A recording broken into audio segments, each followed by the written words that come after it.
Hello, hello, my friends. AmyR here with Prairie Paper and Ink. Welcome back to my face and my card making space. And a couple cards for... I'm knocking multiple things off the list today.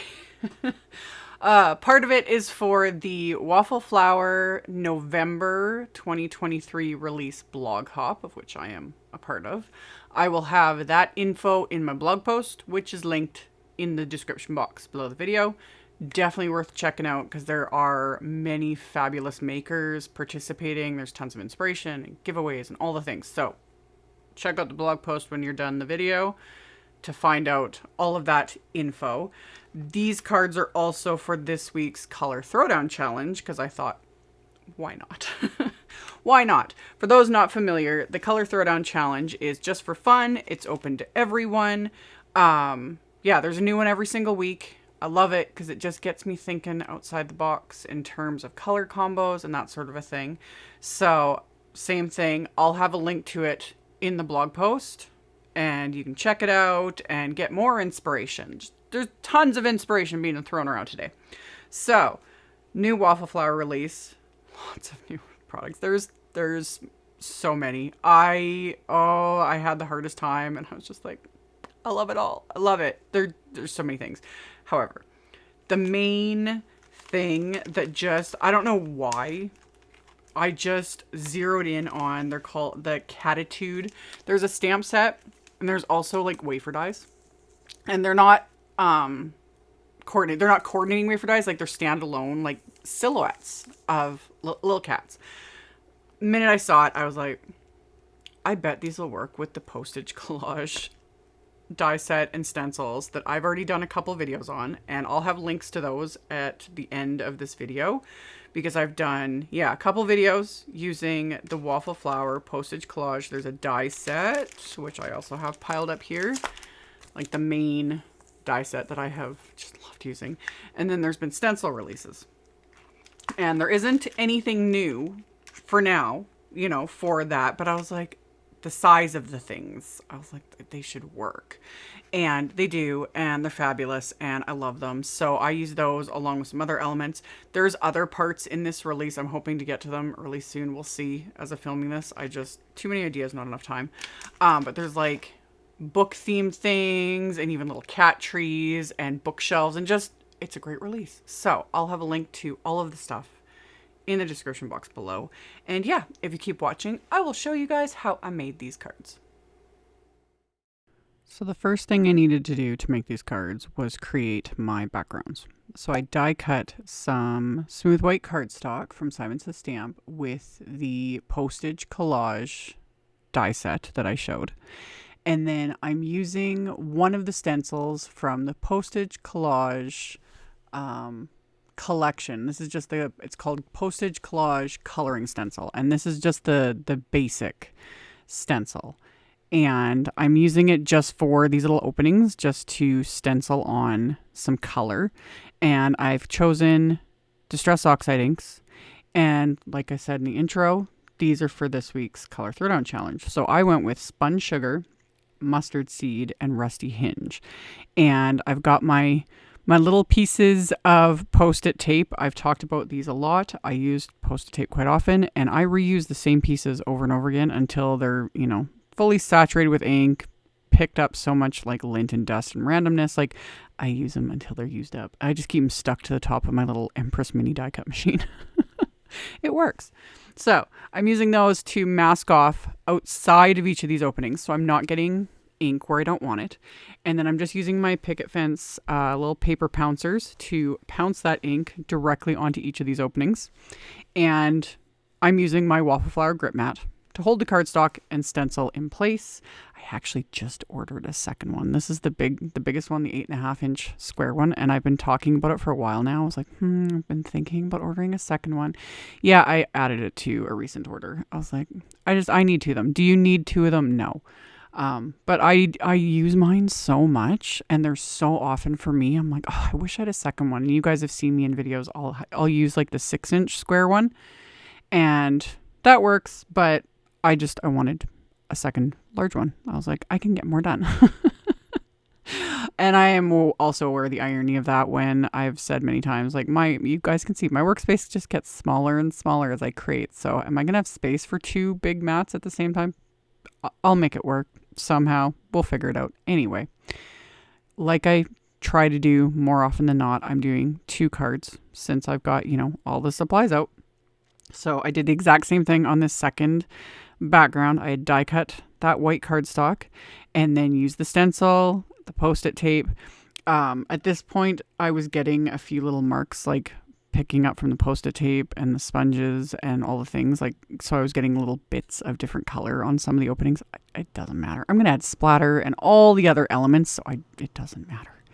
Speaking of the other elements, this first one, this is called just the shelf add-ons. In this release, there's like bookshelves and things, which, I hope I get a chance to do videos using them because so many ideas. Anyway, there's all these little like plants and accessories you can add to them. And again, I don't know what it is. I love them. I love them. So I did the same thing. I just die cut these from scraps of white cardstock and then I stuck them to my grip mat. And I'm using a combination of paper pouncers as well as some Waffle Flower blending brushes to add the different colors. And sticking to those main 3, the spun sugar, the mustard seed, and the rusty hinge. And then for my greens, I started with peeled paint and then I added a bit of mowed lawn and just like pounced that on there. And then I'm using one of the new Waffle Flower brushes. They had released, I forget when it was last year. 4 different sets of small blender brushes. I went on about, I think it was last month's release. You guys, my sense of time, everything is just mush. And it's dark and anyway, they had released them and then they have upgraded their brushes and now they have the plus symbol on them and they've changed them. And I'm actually going to show in a minute here these new ones. So in the previous release, it was the little circular shape ones that they released, which I was super excited about and I'm loving them. These ones are thin and a little bit angled. And the whole point is you're supposed to like drag them a little bit and you can add detail. And this little one that I'm using it's called the 2+ size and it's just dainty and I like it. I started using it because I was like, ooh, this will be perfect to add little bits into like the pierced detail on these dies. So I was using that and like just dipping it into Rustic Wilderness Oxide ink. And I was like, I like this. It's just, this little brush is really convenient. So then I used it on this next piece, which is kind of like a magazine holder. And I started with Lost Shadow, which you can barely see because Lost Shadow Oxide is so pale. But it adds just that little extra something. And then I took the teensiest bit of Black Soot Distress Oxide. Like you can see, I'm not even dipping in the actual ink pad. I was dipping into what was on the lid and barely touching it. And just dragging it with that little brush. And again, I was like, oh, this brush is pretty cool. I'm liking it. We're gonna see where this goes. So all the little dies in this shelf add-on die set, they're all connected. Like the little plants and their planter are connected. The little magazine holder and its little base is connected. The little alarm clock, which I just love, it's so cute, and the center of it and the little arms, they're all connected.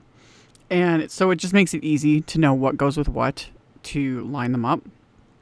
When you actually look at the die set, it's like, oh, okay, it makes sense. So anyway, I used Rusty Hinge on the piece for the little magazine holder. I used the mustard seed on the base of the little clock. And then for the arms, that's where I used that little tiny detail brush and Black Soot Distress Oxide ink.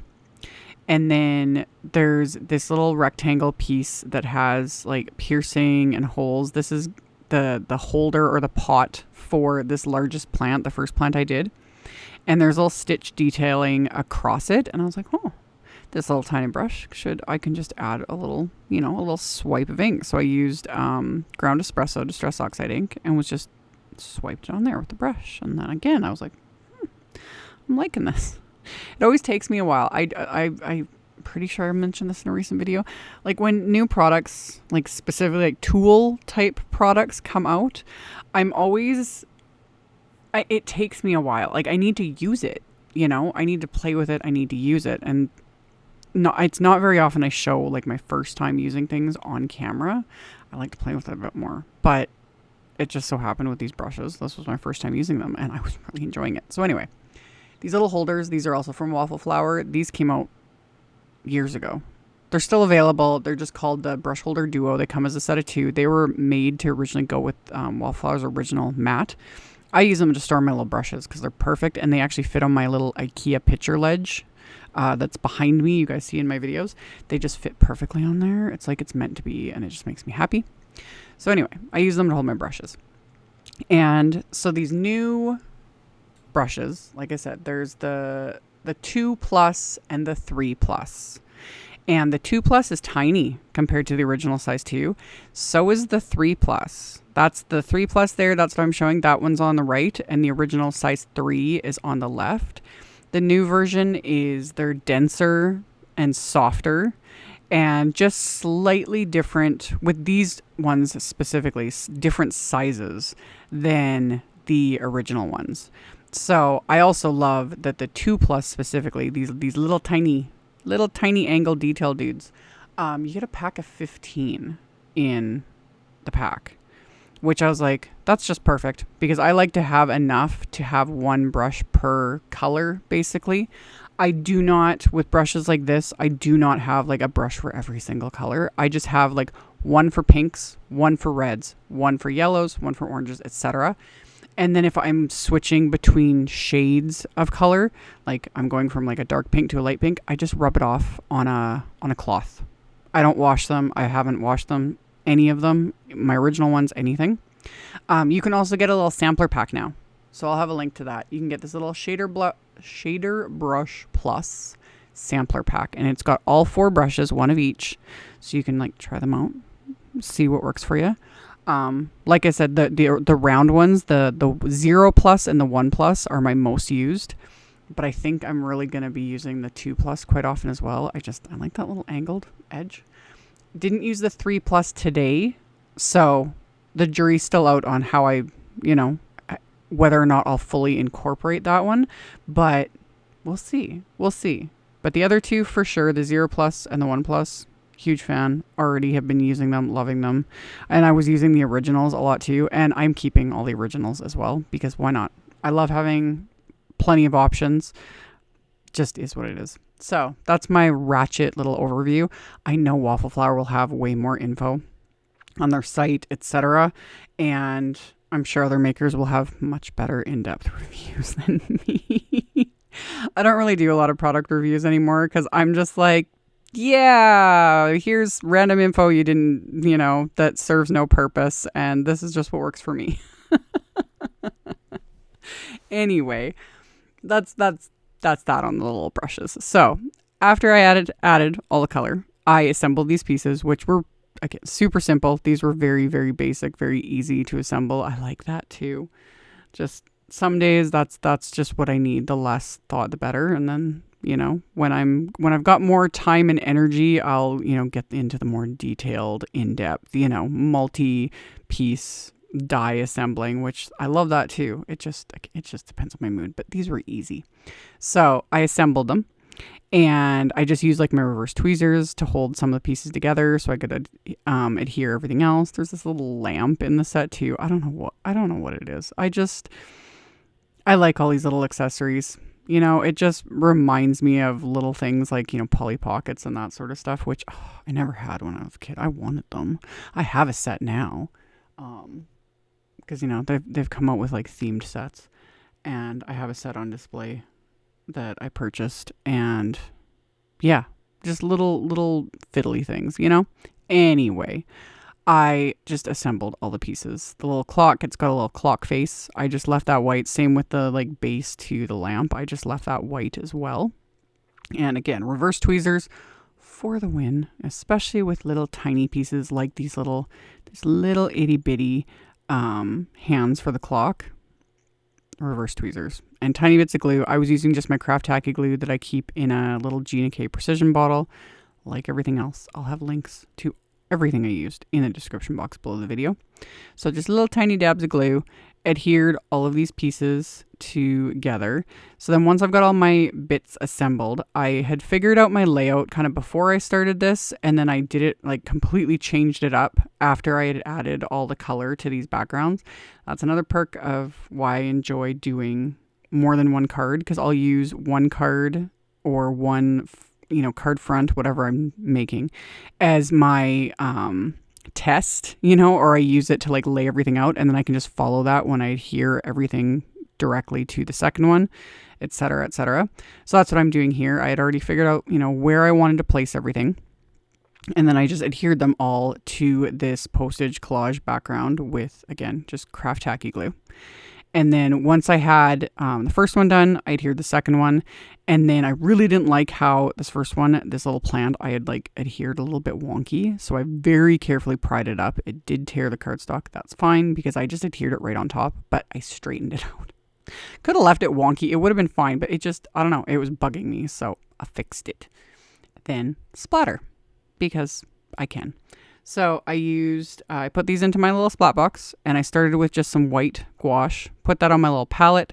I'm going to just water this down a little bit so that it gets to a nice splatterable consistency. And then swirled that with my little fan brush, and then splattered my backgrounds with that first. I'll just give it a little subtle look because it'll dry back a bit and it'll absorb some of those inks and whatnot. And then I also pulled out some Rusty Hinge Distress Paint. Just gives it a little extra something. So shook that up really well, put a little bit of that on my palette, and then added water to that as well, and ended up adding like a few drops of water just to thin it out. Because I just wanted like a pretty fine splatter. I didn't want big like globs of paint on these backgrounds.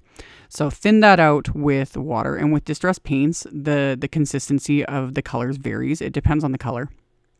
Like black soot distress paint is like liquid consistency. It never needs to be watered down, in my opinion. Some do, some don't. It just depends on the pigment load of them. And yeah, I just make them work how I need them to work. So after those dried, I'm now going to use, like I showed in the intro, the Cattitude die set. And then there's this Pet Thoughts stamps and die combo, and I was like, love it. There is a dog set. Waffle Flower came out with a dog set earlier this year. I think back in the spring they did a dog set, because I'm sure people were like, where's the dogs? There is a dog set, and it's same way. There's like silhouettes. I think it's called the Best Friend set. So you can check that one out if you're interested. And some of the stamps and sentiments in the Pet Thoughts set work for like dog themes as well. So all I did for these was I just took a bunch of scraps of black cardstock and I die cut the Cattitude wafer dies, and I die cut way more than I needed. Because like I said, I hope to do more little projects and stuff with them, and plus I wasn't sure which ones I was going to use. So I had die cut pretty much all of them. Couldn't tell. I forgot that I was this zoomed in. But I just had them in a little tray, and then I'm just going to put them in the packaging with the die set. So I figured out what I wanted to use from these dies, and then just adhered them to this background with craft tacky glue again. And you could totally die cut these from like white cardstock and just add color, like I showed in the, with the other elements, or you could die cut them from white and color them with markers. Like you can totally customize these too, which I was like, oh, you could make them look like the recipient's cat. You could, give them little personalities and little faces with markers. Like the sky's the limit, really. But I had it in my head. I wanted that silhouette, just that black image with those. And then I took another scrap of white cardstock this time, and I stamped a couple of the little thought bubbles from the Pet Thoughts stamp set, and I stamped the thought bubbles with that Rusty Hinge Distress Oxide ink. And then the sentiments I chose to use with it, I stamped with VersaFine Claire Nocturne ink. And I've said this a million times, I love punny sentiments, so that you're my person, I was like, it's cute, I like it. So once I had stamped them, I let them dry for a bit, because Oxide inks and Nocturne ink takes a little bit of time to dry, and I'm pretty sure I blasted them with my heat tool just to speed up the drying. And then I used the coordinating wafer dies to die cut these out. And then my card base, yeah, and then I realized how zoomed in I was. So I zoomed out a little bit. And my card base is just some pale pink cardstock. This is Ballet Slipper from Concord and Ninth. And I cut the sheet in half, and then I'm scoring it at 4 1/4. These will be top folding A2 sized note cards. So 4 1/4 by 5.5 inches. And then my backgrounds, I pulled out some doodle twine. I think this is Bumblebee doodle twine. Yes, Bumblebee doodle twine. Wrap that around the background. And that's another reason why I love this Postage Collage die, is because of the little like notches, you know, all around it. It just holds twine in place so perfectly for me. And reverse tweezers. I've shown this a bajillion times. Reverse tweezers for the win. They hold the knot in place so I can, you know, fiddle and make my bow, and then I can pull it tight, remove the tweezers, pull everything tight, and then trim the tails on this bow, change my mind, shorten them up a little bit. We're good to go. Did the exact same thing on the second panel. And the little thought bubble, I'm just going to pop up with some thin foam squares, just get that into place. And then on the back of these panels, I put some of Simon Says Stamp's Big Mama foam tape. So just thin dimension. So it gives it just a little bit of dimension, but it's not going to make my card super bulky. So I put that on the back, and then I'll peel off all that backing, and then I can pop these onto the note cards that I had made. So once I've got these popped into place, I had picked out a couple more of the little silhouette die cut cat images, and I'm going to adhere those to the insides of my cards, just like so. And then I'm going to add that other little sentiment thought bubble, and yeah, I love you more than a cardboard box. Perfection. Seriously. I love it. So I adhered the cats and then the thought bubble. Did the same thing, of course, with the second card. And then again, of course, I had to add bling. I went through my stash, and I've got these Trinity Stamps, Brilliant Citrine little rhinestones. And like I always do, I figured out the layout on one card front. Once I was happy with it, I copied it on the second, and then all I had to do was adhere these into place. Normally, I would be done at this point, but then I was like, I should use my white gel pen and add just little highlights to these silhouette cat images, just to give them that little extra something. So that's what I did. So I just took my little Jelly Roll 10 pen, and and mouse. There's a little die cut mouse in that set. So I stuck. He's hiding behind the plant or in front of it, whatever.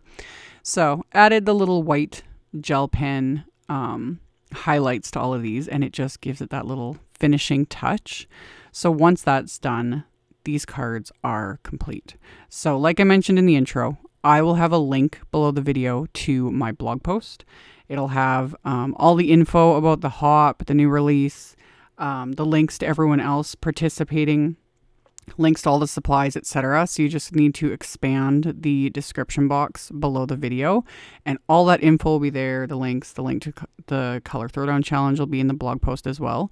So you guys can check that out below if you're interested. And then at the end of the video, I will link to the other 2 videos that I have done using this Postage Collage die set and some of the other stencils that have been released. So those will be at the end screen if you want to check them out if you missed them. Thank you all so very much for taking the time to watch my videos, for thumbs upping, commenting, subscribe if you haven't. I'd love to have you. And I will see you all very soon in the next video. Bye.